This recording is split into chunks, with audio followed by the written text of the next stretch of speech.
Welcome back to Two Guys, One Ballot, where we, two ordinary, normal guys talk about things. One Colorado policy issue that's going to be on your ballot. Today's episode is part of a series we call Ballot to the Future.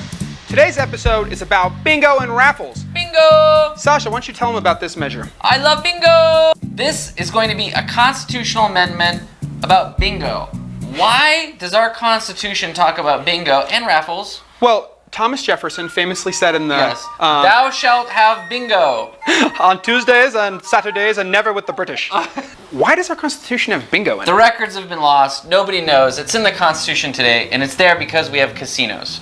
Casinos are heavily regulated and heavily taxed. So we don't want these guys making money running these bingos on the side. Right, but we have a small exception for nonprofits. And what it says is you can't pay someone to run that bingo for you. That's item one. And two, you have to have been running as a nonprofit for at least 5 years. But if you meet those two criteria, then fine, you can run bingo or do a raffle. So here's the problem.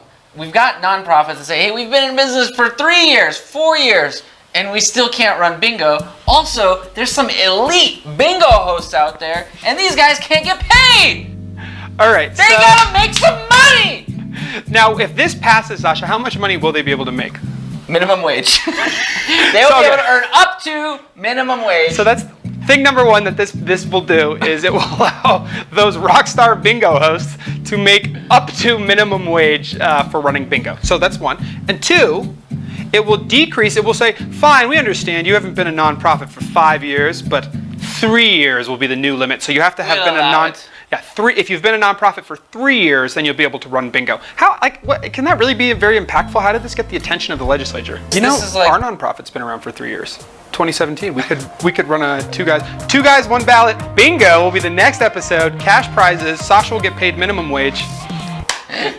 As silly as this may seem, I feel like this is democracy really at work. Like, this is people who called their legislators and said, we want changes to our Constitution, and it happened. Like, they were patient, they called. You could do this. I'm seeing your governor campaign right now. It's just like hope, change, bingo. That might win. I don't know. I don't know how, of all the things our state needs to deal with, I don't know how this is on our ballot, but it is. So, Sasha, let's wrap this up, because how much more time do we need to spend talking about bingo and raffles? I'm a yes. This has got the compromise of the support, if you will, of the casino industry, and the advocates for it obviously want it as well. I don't care. 3 years, 5 years, less than minimum wage, no wage for bingo operators. I don't have a strong opinion on this. I think I'll just say yes because I'm a nice guy and I'll go along with what Sasha's doing.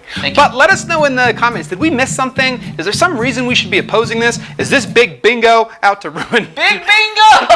to ruin Colorado? I already lost track of what you guys were talking about. Good work. I know what the issue is, but like... Ben, Hollywood Magic will fix it up.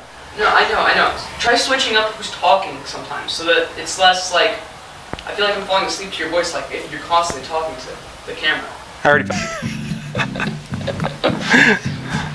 Sasha, it's not supposed to be as boring as bingo.